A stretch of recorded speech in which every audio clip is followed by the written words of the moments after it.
Hey everyone, welcome back. Here's how to reset Netflix password on mobile.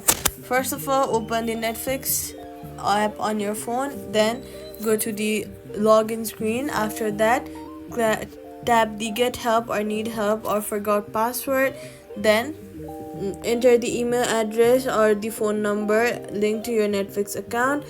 After that, open your Gmail and then Netflix will send you a link to reset your password or a code.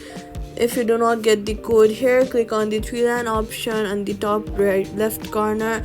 Check your spam, check your trash, it might end up there sometimes, or it'll just be in your primary folders. After that, tap the link that was sent to you and then go ahead and open the link and create a new password. Make sure the password you are entering is strong and different from the old one. After saving the new password, return to the Netflix app, log in using your password and access your account normally, and that's it. Subscribe for more quick fixes.